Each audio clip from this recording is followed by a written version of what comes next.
This just in, you are looking at obviously a very disturbing live shot there. That is the World Trade Center, and we have unconfirmed reports this morning that a plane has crashed into one of the towers. Another one just hit the building. Wow. There are no words. It appears that something hit the Pentagon on the outside of the 5th corridor. We have a report now that a large plane crashed this morning north of the Somerset County Airport, which is in western Pennsylvania. It all started at 8:45 on a clear Tuesday morning. We had a live camera up on what looked like a smoking slash across one of the World Trade Center towers. A passenger plane had flown into it, and I remember some of us here at CNN thinking this was some sort of freak event. Then a second plane flew into the other tower. That was at 9:03 a.m., and at that point there was this deepening dread in everyone. Something was wrong in a way we'd never seen before. Airports, bridges, tunnels in New York and New Jersey shut down. Within 30 minutes, President George W. Bush said we were under an apparent terrorist attack. And minutes after that, every airport in the country was closed. That had never happened before. It wasn't over, though. At 9:43 a.m., a third passenger jet crashed into the Pentagon. Dark smoke rolled up from that part of that huge building. All eyes and many cameras were on that and the two burning towers in New York. And as all of us watched at 10:05, one of those towers gave way where it was smoking, the top part crushing down on the rest of it and sending up debris and boiling gray clouds. 5 minutes later, part of the Pentagon collapsed and a fourth hijacked jet crashed in a rural part of Pennsylvania.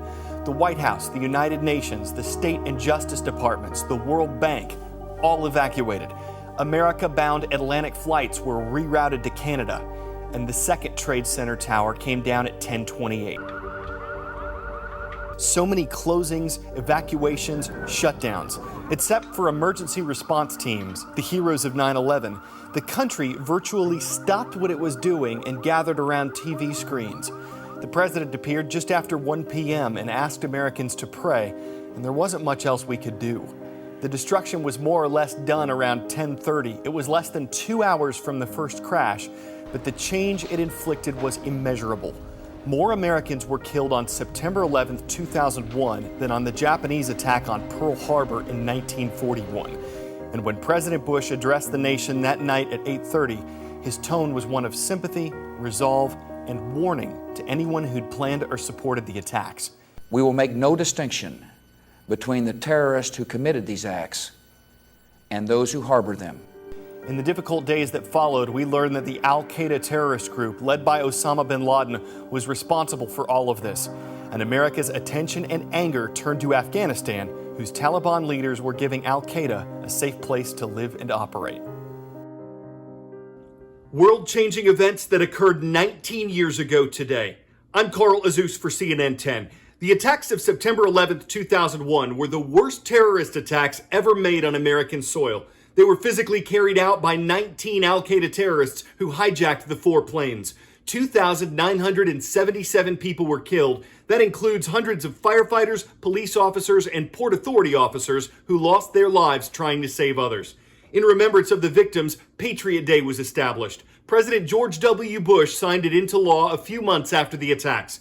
No members of the Senate or the House of Representatives voted against that bill. And every year since, Patriot Day has been a time when memorials, ceremonies, and church services have been held in honor of those who were killed on September 11th. This Friday, Republican President Donald Trump and Democratic presidential nominee Joe Biden are both scheduled to attend a memorial event in Shanksville, Pennsylvania. That's where United Airlines Flight 93 crashed in 2001. Ceremonies are also scheduled to take place at the Pentagon in Washington, D.C., and at the National September 11th Memorial and Museum in New York City, though these remembrance events are going to be scaled back this year because of coronavirus concerns. In New York, for example, the traditional reading of the victims' names won't be done live. Recordings of family members saying the names will be featured instead. CNN's Kate Baldwin toured the National September 11th Museum when it first opened. These tridents were from the North Tower. They were recovered in the aftermath of the attacks. We brought them back here and basically built the museum all around them. Joe Daniels is president and CEO of the 9/11 Memorial.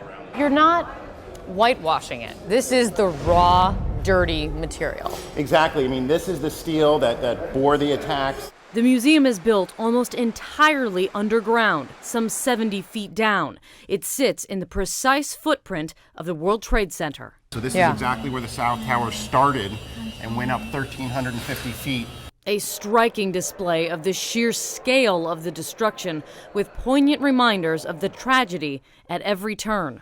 I mean, this is unbelievable. This is actually the front of this fire truck. This is the cab. You wouldn't know. Wouldn't know, and it's completely burned out and destroyed. Then there's the retaining wall that remarkably held strong even when the towers fell. When the towers came down, all that debris that was here, right in this space, provided bracing for that wall. And when that debris was clear, there was a big concern that the wall would breach, would flood lower Manhattan. It could have been so much worse. But this wall held under all of that pressure. Visitors will also walk alongside the survivor stairs. Used by hundreds of people as the buildings are crumbling, running from the dust cloud to escape to safety. And it's for all our visitors to understand the story of survival. And likely one of the most emotional stops in the museum. This art installation mimics the blue sky on that fateful morning. Behind it, the still unidentified remains of 9/11 victims.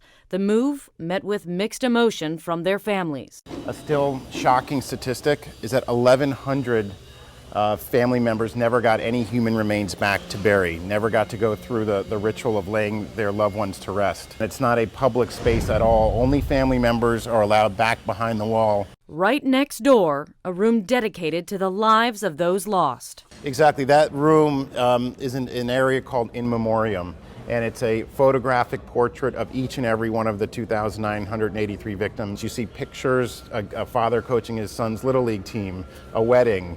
You see the lives that were lost that day, and not just about how they died, it's who these people were. Throughout the museum, chilling reminders of the day. Handmade flyers for the missing, a cross emerging from the wreckage. Everyday items simply left behind. We help through these artifacts and images tell that story of just, it was panic. And while the museum is vast, one small exhibit has been the biggest source of controversy.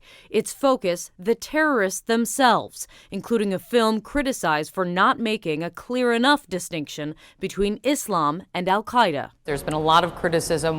Why give any time to the terrorists? You know, it's one way to look at it is you don't build a Holocaust museum and not be very clear that the Nazis were the ones who committed those atrocities.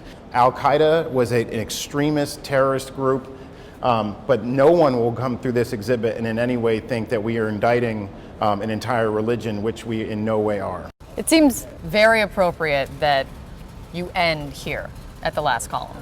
And it's, again, goes right back to resiliency, seeing those messages of hope and remembrance on this very tall column that's still standing strong. Kate Baldwin, CNN, New York. And that's where we'll conclude our special coverage of the 19th anniversary of the September 11th attacks. We'll leave you today with our traditional Friday recap of some other events of the week. I'm Carl Azuz for CNN 10.